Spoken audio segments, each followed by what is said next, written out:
রাহুল বাবা, কতদিন পর এলি, মুখটাও কেমন শুকিয়ে গেছে। শহরে ঠিকমতো খাওয়া দাওয়া করছিস তো? মা, তুমি সবসময় এক কথাই বলো। আমি ভালোই আছি, চিন্তা করো না। এই দেখো, মিতালিকেও নিয়ে এসেছি এবার। বৌমা, বাড়িতে স্বাগতম। আমাদের এই গ্রামের বাড়িটা কেমন লাগছে তোমার? বাবা, খুব সুন্দর লাগছে। শহরে তো এমন খোলামেলা উঠোন দেখাই যায় না। এখানে এসে মনটা খুব হালকা লাগছে। এবার তো বর্ষার পুরো ছুটিটাই থাকবে বাবা, তাই না? এতদিন পর তোদের কাছে পেয়ে মনটা ভরে গেল। হ্যাঁ মা, দিন 15 ছুটি নিয়ে এসেছি। এবার তোমাদের সাথে জমিয়ে সময় কাটাবো। আরে দেখো দেখো, হঠাৎ কেমন বৃষ্টি নেমে গেল। তাড়াতাড়ি ঘরে চলো, সবাই ভিজে যাবে তো। হ্যাঁ হ্যাঁ, তাড়াতাড়ি চলো। রাহুল, মিতালিকে নিয়ে ভেতরে যা, আমি ব্যাগগুলো তুলে নিচ্ছি। মা, আমিও সাহায্য করছি ব্যাগ তুলতে। এই বৃষ্টিতে তো ভিজে যাবে তো। থাক থাক বৌমা, থাক। তোমরা আগে ঘরে যাও, আমরা সামলে নিচ্ছি। প্রথম দিনই ভিজে অসুস্থ হয়ে যেও না যেন। রাহুল, তুই মিতালিকে নিয়ে তাড়াতাড়ি ঘরে যা। আমি আর তোর বাবা এক্ষুনি নিয়ে আসছি এগুলো। খেয়ে এসেছে দেখি। আরে রাহুল, এতদিন পর মনে পড়লো বাবা। ঠাকুমা, তোমাকে ভুলি কি করে বলো তো? তোমার হাতে রান্না না খেলে তো আমার শহরের জীবনই অসম্পূর্ণ থেকে যায়। ওমা, হে বুঝি সেই সুন্দরী বউ? এখন তো নতুন বউ পেয়ে বুড়ি ঠাকুমাকে ভুলে যাবি তুই। না না ঠাকুমা, এমন কথা বলবেন না। আমি তো আপনার হাতে রান্নার অনেক গল্প শুনেছি, শিখতেও চাই আপনার থেকে। বাহ, এই তো লক্ষ্মী বউ। আচ্ছা রাহুল শোন, বউ তো তোর অনেক ভালো হয়েছে, একদম আমার মতো। ঠাকুমা, তুমি তো নিজের প্রশংসা নিজেই করে ফেলবে। তবে হ্যাঁ, মিতালি সত্যি অনেক ভালো, তোমার মতোই। যা যা, ঠাট্টা করিস না ঠাকুমার সাথে। যা, দুজনে গিয়ে কাপড় জামা ছেড়ে নে। আচ্ছা ঠাকুমা, তবে সন্ধ্যার কিন্তু তোমার কাছে আবার আসবো। হ্যাঁ, তোমার পুরনো দিনের গল্প শুনতে হবে। আয় আয়, গল্পের তো অভাব নেই, তবে তোর বউকেও সাথে আনিস, ওকেও শোনাবো গল্প। অবশ্যই ঠাকুমা, আমি খুব আগ্রহ নিয়ে আপনার কাছে গল্প শুনবো। এখন থেকে অপেক্ষায় থাকলাম। রাহুল, বৌমা, বলো তো তোমরা কি খেতে চাও, আমি সেভাবেই আয়োজন করব। মা, আমার তো ইলিশ মাছ খেতে খুব ইচ্ছে করছে। শহরে এমন টাটকা ইলিশ পাওয়াই যায় না। ইলিশ তো হবেই রে বাবা, ওটা তোর সব সময় পছন্দ। বৌমা, তুমি কি খেতে চাও? মা, আমি নদীর বড় চিংড়ি খেতে খুব ভালোবাসি। শুনেছি এই গ্রামের নদীর চিংড়ি নাকি খুব দারুণ হয়। বড় চিংড়ি? ঠিক আছে বৌমা, চেষ্টা করব জোগাড় করতে। তোমাদের প্রথম আবদার এ তো পূরণ করতেই হবে। মা, তুমি এত কষ্ট করো না। যা পাওয়া যায় তাতেই হবে আমাদের। না বাবা, তোরা প্রথমবার এলি, বৌমাকে নিয়ে কোনো কমতি রাখা যাবে না। আমি বাবাকে বলছি বাজার যেতে। মা, তুমি যে এত যত্ন করো আমাদের জন্য, এটা দেখলেই আমার মন ভরে যায়। এটাই তো মায়ের কাজ রে বাবা, তোরা ভালো থাকলেই আমার শান্তি। আচ্ছা, আমি রান্নাঘরে যাই, বাকি আয়োজন তো দেখতে হবে। মা, আমিও সাহায্য করতে পারি রান্নার কাজে। বসে থাকতে তো ভালো লাগছে না। না না বৌমা, তুমি বিশ্রাম করো। অনেকটা পথ এসেছো জার্নি করে, কাল থেকে একসাথে করো। ঠিক আছে মা, তাহলে আজ শুধু দেখেই শিখি, কাল থেকে সাহায্য করব। এই তো লক্ষ্মী বৌমা। আচ্ছা, এখন যাই, বাবাকে বাজারে পাঠাই। যাও মা, আমরা এখানে একটু বিশ্রাম নিচ্ছি। বাবা ফিরলে জানিও। ঠিক আছে বাবা, জানাবো। শুনছো, রাহুল ইলিশ খেতে চেয়েছে, আর বৌমা নদীর বড় চিংড়ি একটু বাজার থেকে এনে দাও তো। বড় চিংড়ি? এখন আবার বড় চিংড়ি কোথায় পাবো বলো তো? এ মাছ তো সহজে পাওয়াই যায় না। জানি গো, কিন্তু বৌমা আবদার করেছে প্রথম, এ তো পূরণ করতে হবে, একটু কষ্ট করে দেখো না। ঠিক আছে ঠিক আছে, আমার বৌমার আবদার বলে কথা, যত কষ্টই হোক খুঁজে বের করবই। ছাতাটা নিয়ে যাও, বৃষ্টি তো থামছে না। সাবধানে যেও, রাস্তায় কাদা হবে। চিন্তা করো না, আমি সামলে নেব। তুমি বরং রান্নার বাকি জোগাড়টা দেখো, আমি ফিরেই আসছি মাছ দিয়ে।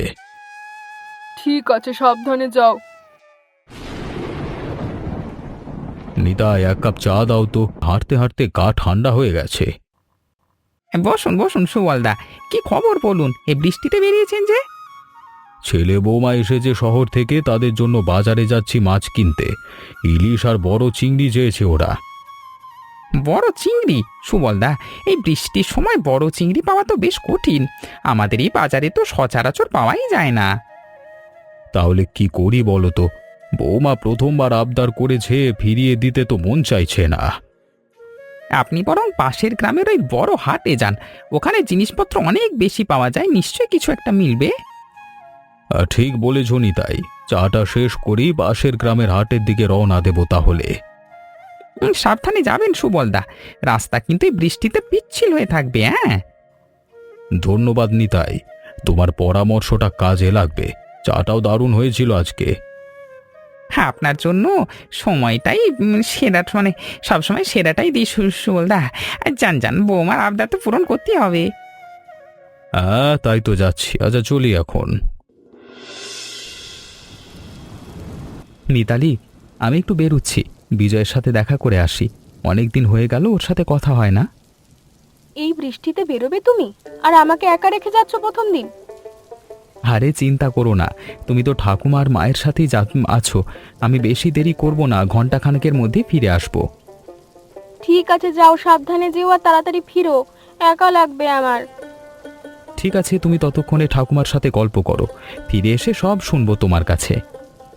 আচ্ছা যাও, তোমার ছোটবেলায় তো গল্প শুনেছি ওর থেকে। ঠিক আছে, জানাবো। ও তোমার কথা শুনলে খুব খুশি হবে, ওরও তোমার সাথে দেখা করবার ইচ্ছে আছে। তাহলে তো একদিন দুজনকে নিয়ে আসতে হবে ওর কাছে, আমরাও দেখতে ইচ্ছে করছে তোমার ছোটবেলার বন্ধুকে। নিশ্চয়ই নিয়ে যাব। আচ্ছা, আমি এখন যাচ্ছি, তুমি ঠাকুমার সাথে গল্প করো ততক্ষণ। ঠিক আছে, সাবধানে যেও, আমি আর ঠাকুমা মিলে গল্প জমাই। আরে রাহুল, কতদিন পর দেখা হলো বলতো, কবে এলি শহর থেকে? আজই সকালে এলাম রে। তোর গ্যারেজটা তো দেখছি বেশ জমজমাট হয়ে গেছে, দারুণ লাগছে দেখতে। হ্যাঁ রে, কি বলবো বল, বছর দুয়েক হলো শুরু করেছিলাম, এখন মোটামুটি ভালোই চলছে। গ্রামের সব গাড়ি বাইক আমার কাছে আসে সারাতে। এটাই তো চাই বন্ধু। মনে আছে ছোটবেলায় তুই সব সময় বলতিস বড় হয়ে নিজের একটা দোকান দিবি? স্বপ্নটা সত্যি করে ফেলিস দেখছি। হ্যাঁ, তোর মনে আছে দেখছি সেসব কথা। তা তোরা, মানে তোর চাকরি কেমন চলছে শহরে? ভালোই চলছে, তবে জানিস শহরের ব্যস্ত জীবনে তোদের এই গ্রামের শান্তিটা খুব মিস করি। তাহলে বেশি দিন থাক না এবার। আর শোন, বিয়ের পর তো প্রথমবার এলি, বৌমণিকে নিয়ে একদিন এসো, এখানে চা খাবো দুজনকে। অবশ্যই আসবো, মিতালিও তোর কথা অনেক শুনেছে, দেখা করতে চাইছিল। তাহলে তো তাড়াতাড়ি নিয়ে আয়। আচ্ছা রাহুল, তোদের বাড়িতে তো এবার নিশ্চয়ই বড় আয়োজন হচ্ছে, ছেলে বৌমা এসছে বলে কথা।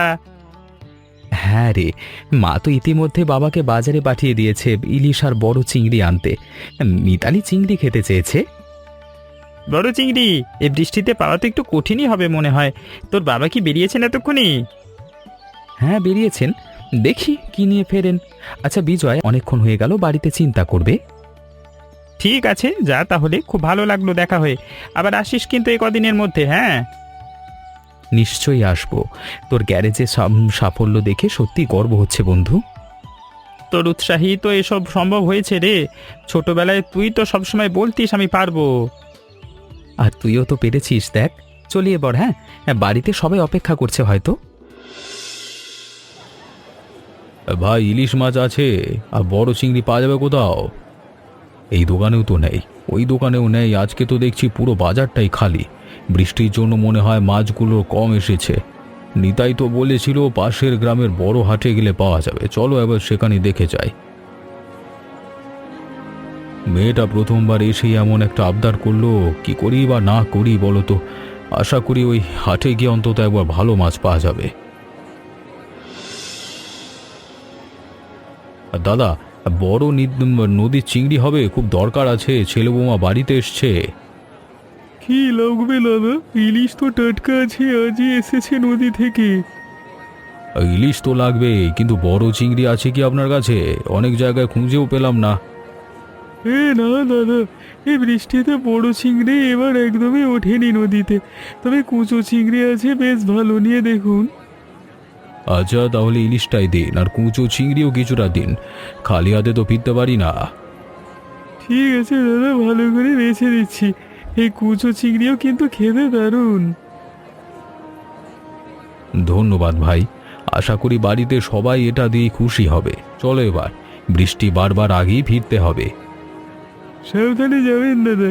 আর শুনুন, এই কুচো চিংড়ি লেবু পাতা দিয়ে রাঁধলে গন্ধটাও দারুণ হবে, বাড়িতে বলবেন। লেবু পাতা, বাহ, ভালো পরামর্শ দিলেন তো।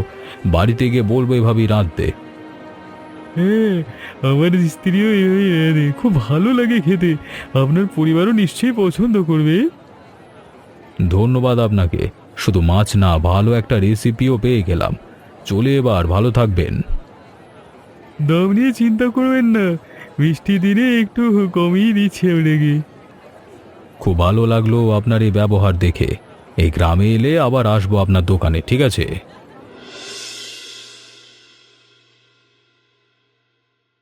কমলা, আরে বড় চিংড়ি তো কোথাও পেলাম না গো। পুরো বাজার আর পাশের গ্রামের হাট চষে ফেললাম। আহা, এত কষ্ট করে গেলে তাহলে কি নিয়ে এলে? ইলিশ পেয়েছি, টাটকা, আর কুঁচো চিংড়ি নিয়ে এসেছি। বড়টা এবার নদীতে উঠেই নিয়ে শুনলাম বৃষ্টির কারণে। বাবা, কি নিয়ে এলে দেখি? বড় চিংড়ি পাইনি বাবা, তবে এই কুঁচো চিংড়িটা বেশ ভালো লাগছে দেখতে। ভাবছি এটা দিয়ে কিছু একটা রান্না করা যায় কিনা। দেখি দেখি কি এনেছিস। আরে বাহ, এ তো দারুণ তাজা কুচো চিংড়ি, এটা দিয়ে তো অসাধারণ রান্না হবে। মা, আপনি কিভাবে রান্না করতে হয় জানেন? আমরা তো কখনো বানাইনি। জানি বই কি, আমার সময় তো এই কুচো চিংড়ি খাওয়া হতো, বড় চিংড়ি তো কালে ভদ্রে মিলল। সত্যি ঠাকুমা, তাহলে তো তোমার কাছেই শিখতে হবে আমাদের। হ্যাঁ, চল রান্নাঘরে যাই, তোর মা আর বউকে শিখিয়ে দিই ছোট্ট মাছের দারুণ স্বাদ আনা যায়। চলুন মা, আমিও শিখিনি।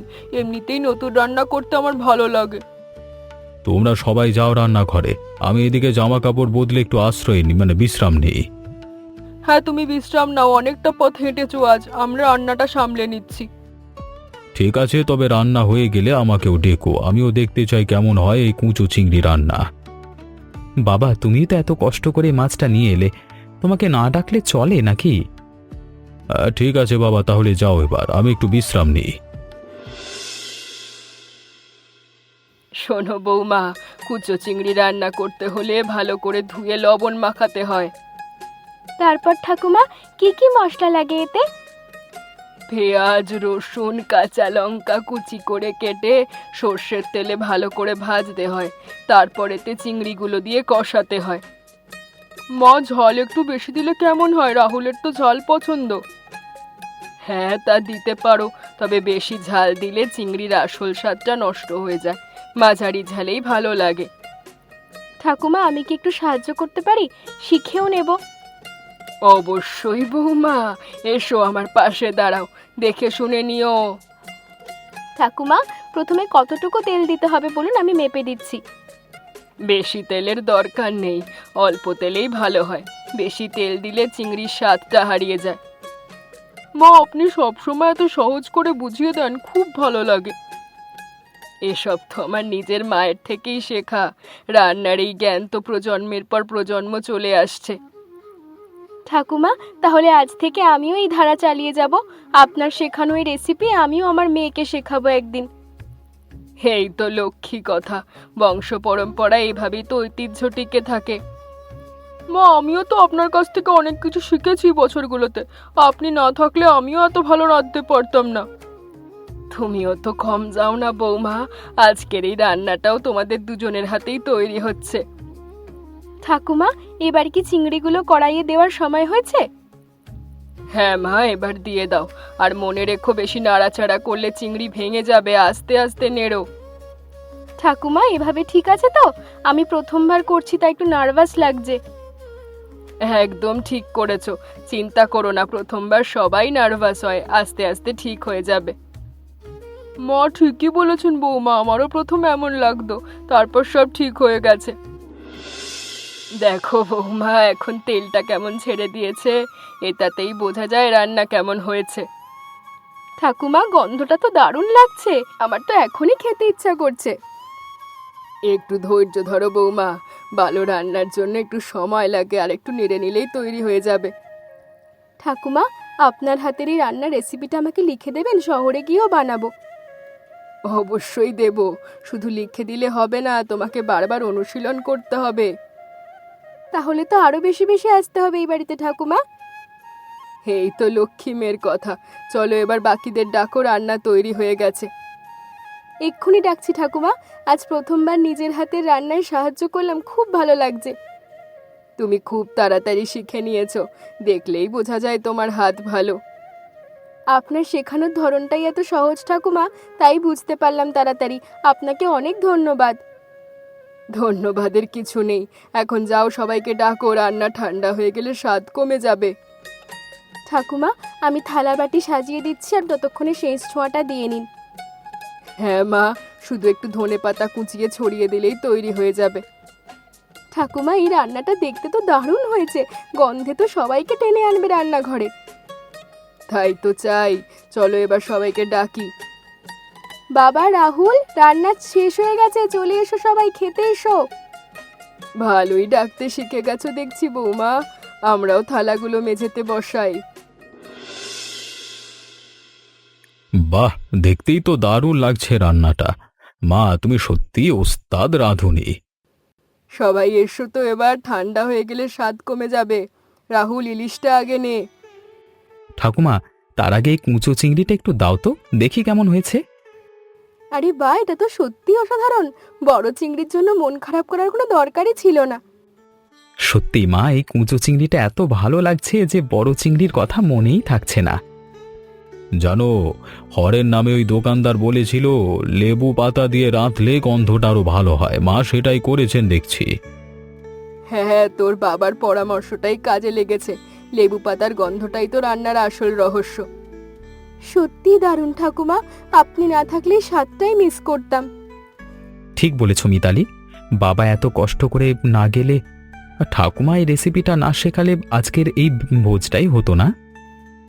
দেখলে তো, না পাওয়াটাও কখনো কখনো ভালো জিনিস নিয়ে আসে। এই কুঁচো চিংড়ি তো আজকে সবচেয়ে বড় প্রাপ্তি হয়ে গেল। এই তো সবাই মিলে একসাথে বসে খাওয়ার আসল আনন্দ। মাছ হোক বড় বা ছোট, কিছু যায় আসে না। ঠিক বলেছেন ঠাকুমা, আজকের এই কুচো চিংড়ির স্বাদ আর এই মুহূর্তটা আমি সারা জীবন মনে রাখবো। আগামী বছর বর্ষাও আবার আসবো, আর তখন এভাবে সবাই মিলে বসে খাবো, কথা দিলাম। সেই তো চাই দাদু ভাই, এই বাড়ির দরজা তোদের জন্য সবসময় খোলা। আজকের এই দিনটা সত্যিই স্মরণীয় হয়ে থাকবে। বড় চিংড়ি না পাওয়ার আক্ষেপ কুঁচো চিংড়ি মিটিয়ে দিল। বাবা, সত্যি বলতে এই কুচো চিংড়ি খেয়ে মনে হচ্ছে বড় চিংড়ির চেয়েও এটার স্বাদ অনেক বেশি ভালো। দেখলে তো, কখনো কখনো কখনো যা চাই তা না পেলেও তার চেয়ে ভালো কিছু পাওয়া যায়। আজকের দিনটাই তার প্রমাণ।